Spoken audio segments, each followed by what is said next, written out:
బండరాముడు. ఒకటో క్లాసు పాసయ్యి రెండో క్లాసులోకి ఎట్లా వచ్చానో నాకే తెలీదు. మా క్లాసు మాస్టారు చెప్పేదాకా నాన్న కూడా ఈ మాట నమ్మలా. బడి తెరిచిన రోజు పెందలాడ వెళ్ళి నేను రెండో క్లాసులో కూర్చున్నా. నా మీద ఎక్కి మామిడికాయలు కోసాడే ఆ గోపిగాడు నేను కూర్చున్న క్లాసులోకి వచ్చాడు. బెంచ్ మీద కూర్చున్న నన్ను చూశాడు. గోపిగాడు ఐదో క్లాసు మీద రెండో దండయాత్ర చేయబోతున్న సంగతి బడి పిల్లలందరికీ అదివరకే తెలిసిపోయింది. ఎట్లాగైనా నేను పాస్ అయిన వాణ్ణి, వాడు తప్పినవాడును. అందుకని గోపిగాడి వంక గర్వంగా చూశా. గోపిగాడు గొప్పగా చేతులు పంట్లాము జోబుల్లో పెట్టుకొని ఈ క్లాసులోకి వచ్చి ఏమని కూర్చున్నావురా, ఎవడ్రా నిన్ను పాస్ చేసింది అని అడిగాడు. వాడి పంట్లాము చూస్తే నాకు నవ్వు వచ్చింది. అది వాడిది కాదు, వాడి అన్నదో వాడి బాబుదో అయి ఉంటుంది. అందుకని అంత వదులుగా ఉంది. నేను పాస్ అయ్యానని మా మేస్టర్ చెప్పారులే అన్నా. ఏడ్చావులే, రైటర్ని అడిగి కనుక్కునేదాకా నిన్ని క్లాస్లో కూర్చోనివ్వను, పద బయటికి అంటూ ఆ దుర్మార్గుడు నన్ను బెంచ్ మీద నుంచి లాగాడు. వాడు బయటికి పొమ్మంటే నేను పోతానా ఏమిటి? చచ్చినా పోనన్నా. గోపిగాడు మోటు సరసానికి దిగాడు. నన్ను బెంచ్ మీద నుంచి కిందికి లాగి బయటి వరండాలోకి జరజర ఈడ్చుకుపోయి అక్కడ వదిలేశాడు. ఈ తమాషా చూడటానికి చాలామంది పిల్లలు చేరారు. బండరాముడు రోయ్ అని కేకలేసి అందరూ నవ్వారు. నాకు పట్టరాని కోపము, సిగ్గు, ఏడుపు కలిగాయి. రెండో క్లాసులో శుభమా అని అడుగు పెడుతూనే ఇంత అవమానమా? ఏమైనా సరే, నా ప్రాణం పోయినా సరే గోపిగాడి అంతు కనుక్కోవాలని నిశ్చయించుకున్నా. ఈ రెండే క్లాస్కు కొత్త మేస్టార్ని వేశారు. ఆయన పేరు శృంగారం. ఆయన సూటు బూటు వేసుకుని నీట్గా సీమ నుంచి అప్పుడే దిగి వచ్చిన దొరగారల్లే బడికి తయారయ్యేవాడు. ఆయనకు 20 ఏళ్ళుంటాయి. చిన్న క్లాసు మాస్టర్లు ఎవరు ఇన్ని సోకులు చేసుకోరు. ఈయనను గురించి మిగతా పిల్లలంతా ముందుగానే విన్నారు. అందుచేత ఆయన మొదటి రోజు క్లాసులోకి రాగానే అందరూ లేచి నిలబడ్డారు. ఆయనను చూసి నేను మాస్టర్ అనుకోలేదు, పెద్ద క్లాస్ చదివే విద్యార్థి అనుకున్నాను. అందుకని నేను లేచి నిలబడలా.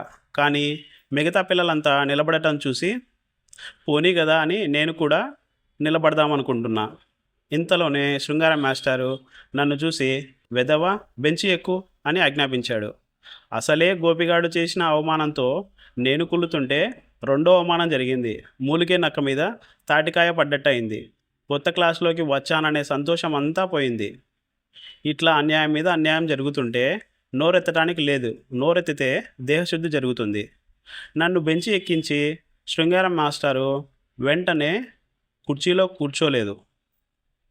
ఆయన జేబులో నుంచి రుమాలు తీసి జాగ్రత్తగా కుర్చీ తుడిచాడు. తరువాత కుర్చీ ఎత్తి నేల మీద 2 సార్లు కొట్టి కుర్చీలో నుంచి ఏమైనా పడ్డాయేమోనని చూశాడు.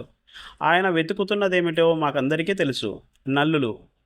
కుర్చీలో నుంచి 2-3 నల్లులు కింద పడ్డట్టుంది. వాటిని మాస్టారు బూటుతో రాచేశారు. ఒక్కసారిగా పిల్లలంతా మాస్టారు బడి నిండా నల్లులేనండి అని అరిచారు. ఈ అరుపు వినేసరికి మాస్టర్కి కోపం వచ్చింది. మీరంతా బెంచి ఎక్కండి అన్నారు మాస్టారు. అందరూ గోడ కట్టినట్టు బెంచీల మీద నిలబడ్డారు. నా కళ్ళప్పుడు చల్లగా ఉన్నాయి. అందరూ కూర్చుని ఉంటే నేనొక్కడిని దిష్టిబొమ్మల్లే బెంచి ఎక్కడం ఎంతో సిగ్గయింది. ఇప్పుడు అందరికీ నాగతే పట్టింది, నలుగురితో పాటు నారాయణ. నాకిప్పుడు చాలా బాగుంది. ఇంతలో క్లాసులు చూసుకుంటూ హెడ్ మాస్టరు మా క్లాసు పక్కగా వచ్చారు. మా క్లాస్ కేసి ఆశ్చర్యంగా చూశారు. పిల్లలందరూ బెంచీల మీద నిలబడటం కనబడింది. శృంగారం మాస్టర్ని బయటికి పిలిచి ఏదో చెప్పి హెడ్ మాస్టరు వెళ్ళిపోయారు. శృంగారం మాస్టరు క్లాసులోకి తిరిగి వచ్చి అంతా కూర్చోండి అని అరిచారు. గబాల్న అందరము కిందికి దూకి బెంచీల మీద చతికిలబడ్డాము. బడి తెరిచిన కొద్ది రోజులకు ఒకనాడు మధ్యాహ్నం ఇంటికి భోజనానికి వెళ్ళి తిరిగి వచ్చా. ఆ రోజు చక్కగా మా అమ్మ నాకు కాని ఇచ్చింది. అది పెట్టి బడి దగ్గర వేరుశెనక్కాయలు కొందామనుకున్నా. వేరుశెనక్కాయలు అమ్మే అబ్బి చుట్టూ పిల్లకాయలు గుమిగుడి ఉన్నారు. వాళ్ళని తోసుకుని వెళ్ళి నేను వేరుశెనక్కాయలు కొన్నా. వాటిని భద్రంగా దోసిట్లో పట్టుకుని ఒక కాయ కొరికి పప్పులు తీసి పొట్టు నలిపి తింటూ బడిలోకి బయలుదేరా. ఇంతలోనే నా చేతి మీద ఎవరో కొట్టారు. వేరుశెనక్కాయలన్నీ కింద పడిపోయాయి. ఈ పని చేసిన విధవ ఎవడా అని చూస్తే గోపిగాడే. నాకు భలే కోపం వచ్చింది. తలంతా వేడెక్కింది. అట్లాగే నిలబడిపోయినా. ఈలోపుగా గోపిగాడు వేరుశెనక్కాయలు అమ్మే అబ్బి దగ్గరికి వెళ్ళి తను కూడా వేరుశెనక్కాయలు కొనుక్కొని దోసిట్లో పట్టుకొని తిరిగి వచ్చాడు. వాడు నా దగ్గరికి రాగానే నేను చప్పున వాడి చేతి మీద కొట్టి వాడి డొక్కలో గట్టిగా పోటు పొడిచా. వాడి వేరుశనక్కాయలు కూడా నేలపాలయ్యాయి.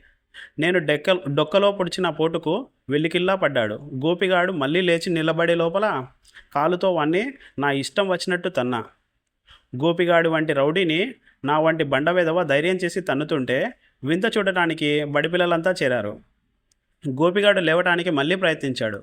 ఈసారి వాణ్ణి ముక్కు మీద గట్టిగా తన్నా. దాంతో వాడి ముక్కు బెదిరి రక్తం కారడం మొదలుపెట్టింది. నా దారిన నేను కింద పడిపోయిన వేరుశనక్కాయలు ఏరుకోసాగా. పక్కనున్న పిల్లలు కూడా నాకు సాయం చేసి ఏరు పెట్టారు. గోపిగాడు మాస్టర్ దగ్గరికి పోయి తన ముక్కు చూపించాడు. వాడి ముక్కున కారే నెత్తురు చూస్తూనే హెడ్ మాస్టరు నన్ను ఈడ్చుకురమ్మని ప్యూనును పంపించారు. నేను వెళ్ళేసరికి గోపి వెధవ హెడ్ మాస్టర్ ముందు దసరా కోతి ఆడినట్టు ఆడుతున్నాడు.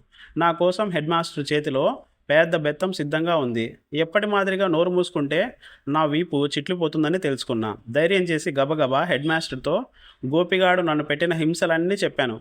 అప్పుడు నాకంత ధైర్యం ఎట్లా వచ్చిందో చెప్పలేను. గోపిగాడు మళ్ళీ నా మీద చెయ్యి చేసుకుంటే నేను వాడిని ఎదుర్కోలేను. అయితే అదృష్టవశాత్తు కొద్ది రోజులకి గోపిగాడిని బడి నుంచి వెళ్ళగొట్టారు. వాడి మీద చాలా నేరాలు వచ్చాయి. నన్ను మాత్రం బడి పిల్లలు గొప్పగా చూడసాగారు.